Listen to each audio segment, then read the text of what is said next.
right, content warning. Today's episode discusses child abuse, sexual assault, domestic violence, and religious manipulation. Please take care of yourself while you listen. If this episode is not for you, we please recommend that you skip and listen to the following episode after.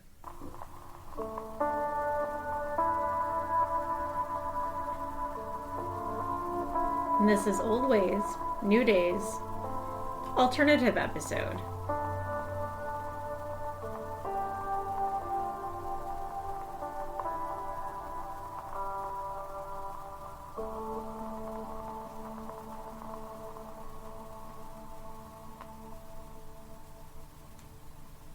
So, Alaska, the last frontier.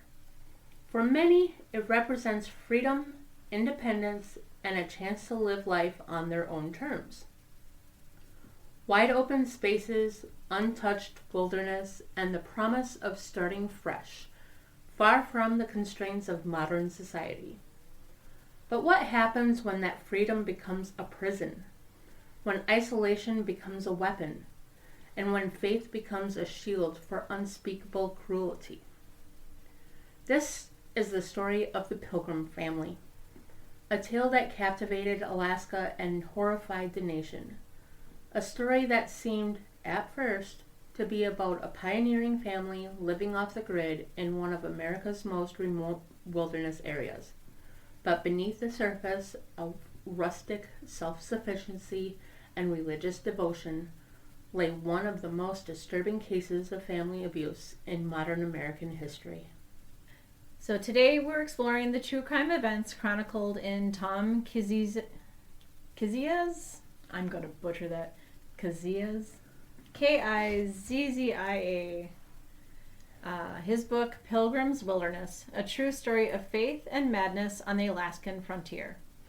This is a story about survivors, about courage, and about how evil can hide behind the most pious of masks. And while this is a diversion of what we normally do, it is a mix of homesteading, it is a mix of sustainability, and a mix of all the things that Nell loves. Yes. I'm a huge true crime junkie. So, it's hard to find things to do in January as far as what to talk about.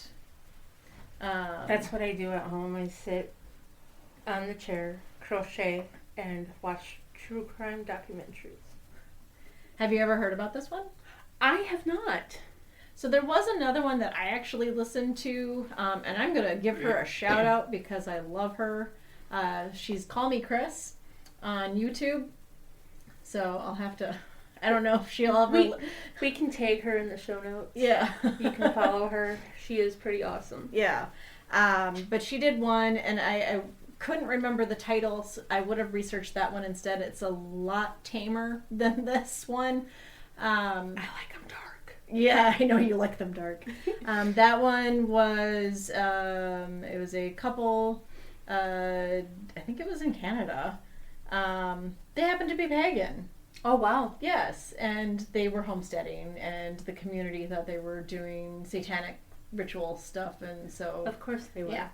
Everybody thinks that paganism is satanic. It's like, it's not. So maybe... We'll have to do another one. We'll have to do another one, and I'll have to find that one, and we'll... Yeah. So, but I found this one, and as dark as this one is, it is, I think, a little bit more recent. So, you have been warned. You have been warned. We will try to change up the terminology as best we can. If we forget, we apologize. But this will definitely change our rating from good and clean. You have been warned. So, all right.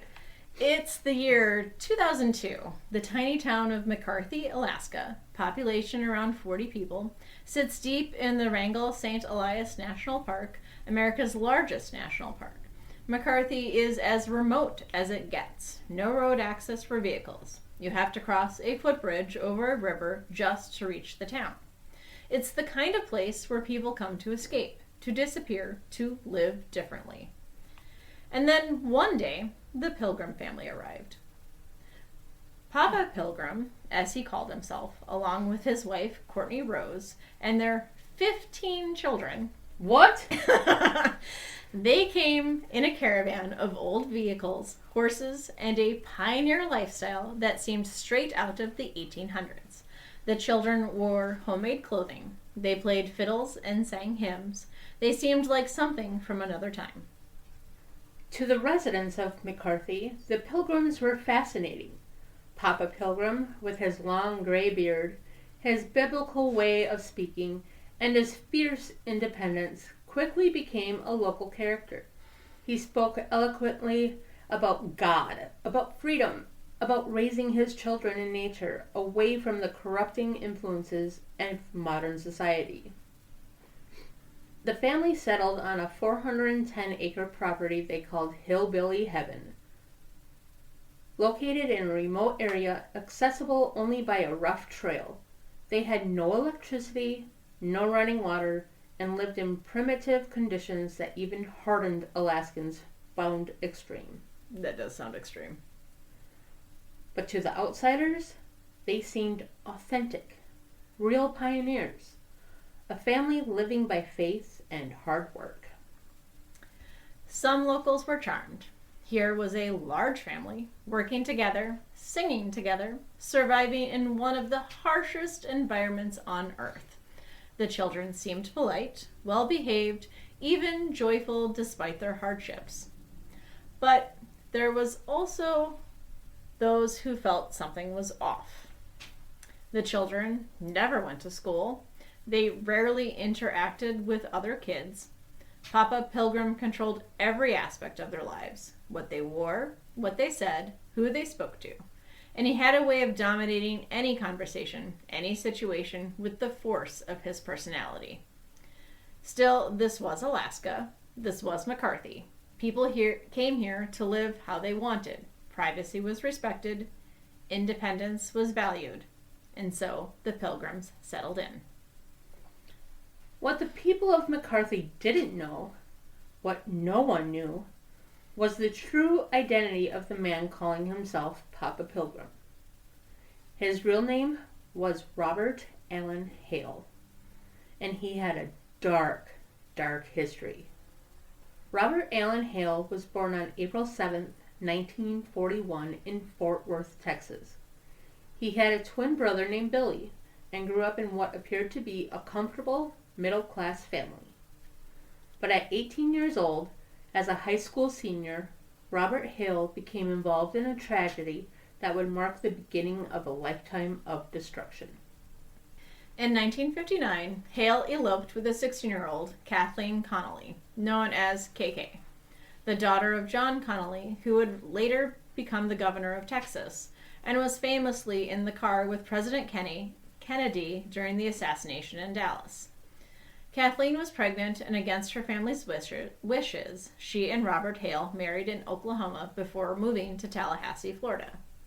They had been married for only 44 days. On April 28th, 1959, Kathleen Connolly... I can't even say that now. On April 28th, 1959, Kathleen Connolly Hale, unalived from a pew-pew blast to the head. Robert Hale told police that after an argument, Kathleen had disappeared for the night.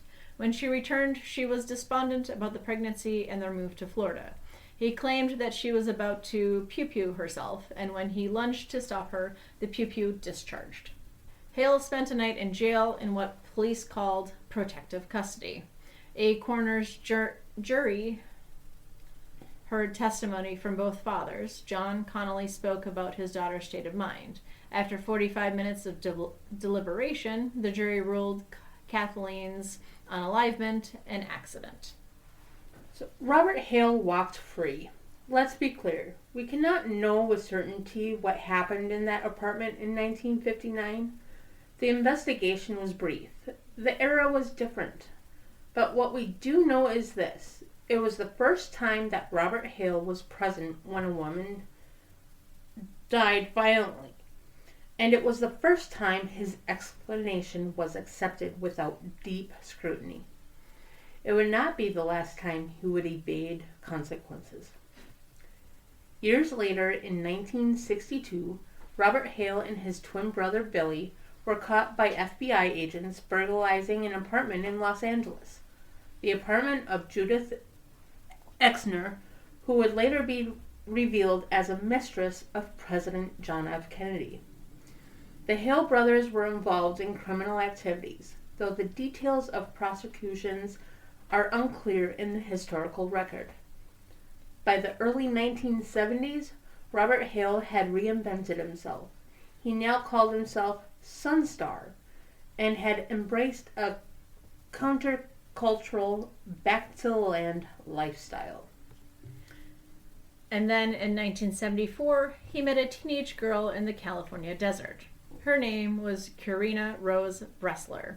She was just 16 years old. Hale, then in his 30s, began a relationship with this teenager. She would eventually take on the name Courtney Rose and would bear him 15 children over the next decades. Think about that for the moment. A teenage girl, away from her family, isolated, who meets an older, charismatic man. The power dynamic, the isolation, the control that would come. This was the beginning of the Pilgrim family. But Courtney Rose wasn't the only woman to bear Hale's children. According to records, Robert Hale fathered at least 18 children with different women. 3 of those children were said to have gone missing. To this day, their fates remain unclear. Over the years, Hale moved his growing family multiple times, always to remote locations: California, New Mexico, and finally in 1998 to Alaska. He had fully transformed into Papa Pilgrim, a biblical patriarch, a self-proclaimed man of God, leading his family into the wilderness to live by faith. The problem was, faith had nothing to do with it. What Robert Hale had created wasn't a family, it was a cult, and he was its absolute ruler. What was life like for the Pilgrim children? From the outside, visitors might see a large family working together, singing hymns, playing music. The image Papa Pilgrim carefully cultivated. But inside the family, life was a nightmare. The children, 15 of them, ranging from toddlers to young adults, lived in constant fear. Papa Pilgrim ruled with brutality, with rage, with violence that was both physical and Psychological. I can speak. The abuse was systematic. It was daily. It was total. Papa Pilgrim used religion as a weapon. He would quote scripture to justify his violence. He told his children that he spoke for God, that to disobey him was to disobey the Almighty. He claimed he had visions, divine revelations, that gave him authority over every aspect of their lives. The children were not allowed to question him. They were not allowed to have their own thoughts, their own feelings. They existed only to serve Papa Pilgrim. He harmed them regularly, severely, with fists, with tools, with whatever was at hand. But the physical abuse was terrible as it was not the worst of it. Papa Pilgrim SA'd his children. His eldest daughter, we'll call her Elishaba, which was the name she went by, endured years of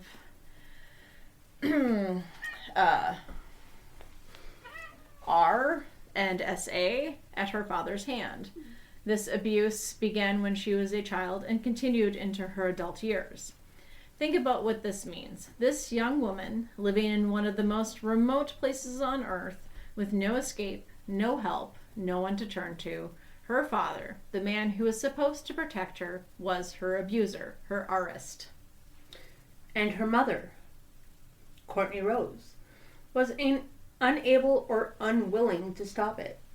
Courtney Rose was herself a victim, having been with Hale since she was 16, having been isolated, manipulated, and likely abused herself for decades. She was trapped in the same system of control. The other children knew what was happening. They lived in fear that they would be next. They watched their sister suffer, and they were powerless to help her. The isolation was intentional. Papa Pilgrim made sure his family had minimal contact with the outside world. He controlled all communications. He monitored conversations. He made sure his children understood that if they spoke to outsiders, there would be consequences. And those consequences were terrifying. But here's what people need to understand about abuse like this. It doesn't break people the way you might think. Yes, the Pilgrim children traumatized. Yes, they suffered in ways that are difficult for most of us to imagine. But they were also strong. They were resilient. They loved each other. They protected each other in small ways. They held on to hope, even when hope seemed impossible. Elishaba, in particular, despite everything she endured, never lost her sense of self, never stopped believing that what was happening to her was wrong, never stopped looking for a way out. This is important to remember because when we talk about victims of abuse, especially long-term, systematic abuse like this, there's sometimes a tendency to see them as a broken, as passive, as having no agency. But that's not true. The Pilgrim children were survivors, and they were about to prove it. In 2002, Papa Pilgrim started a war with the National Park Service. His property, Hillbilly Haven, was located inside Wrangell St. Elias National Park, and Papa Pilgrim decided he wanted to bulldoze a road through a protected wilderness land to access his property more easily. The Park Service said no. This was protected land. Building an unauthorized road was illegal. Papa Pilgrim didn't care. He believed the government had no right to tell him what to do. He saw himself as a pioneer, a man standing up for freedom and property rights. And so, without permission, he began bulldozing. What followed was a legal battle that would draw attention from across Alaska and beyond. Papa Pilgrim positioned himself as a folk hero, a little guy standing up to big government. He gave interviews, he rallied support, he became a symbol of Alaskan independence. Some people loved him for it. Some saw him as a true frontiersman fighting for his rights. Others saw through the performance. They saw an entitled, manipulative man using libertarian rhetoric to justify breaking the law. The Park Service took him to court. Papa Pilgrim represented himself, quoting the Bible, making grandiose speeches about freedom and faith. He lost. The courts ruled against him at every level.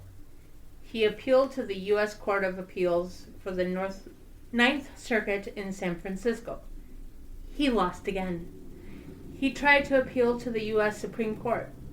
They refused to hear the case. By 2005, Papa Pilgrim's legal battle had failed completely. He was facing fines and legal consequences.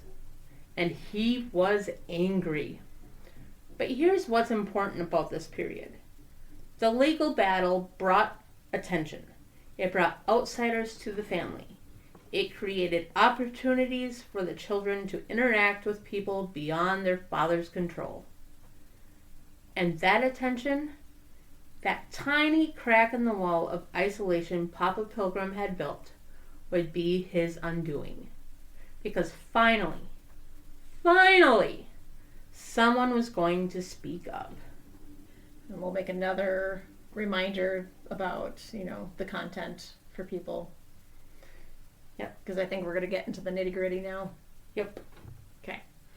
All right. In 2005, after years of abuse, after decades of suffering, Elishaba made the bravest decision in her life. She told someone what her father had been doing to her. We don't know exactly how it started, whether it was a conversation with someone in McCarthy or whether she reached out to authorities directly. What we know is that she found the courage to break her silence. And once she started talking, she told everything. The beatings, the control, the years and years of systemic abuse. Her siblings supported her. They added their own stories. The full picture of life inside the Pilgrim family began to emerge. In September 2005, Alaska State Troopers arrested Robert Hale He was charged with multiple counts of SA, incest, kidnapping, and CA. Papa Pilgrim's the man who had positioned himself as a man of God, a pioneer, a defender of freedom.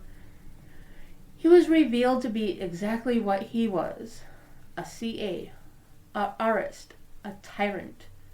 The evidence against him was overwhelming. The testimony from his children was detailed, consistent, and heartbreaking.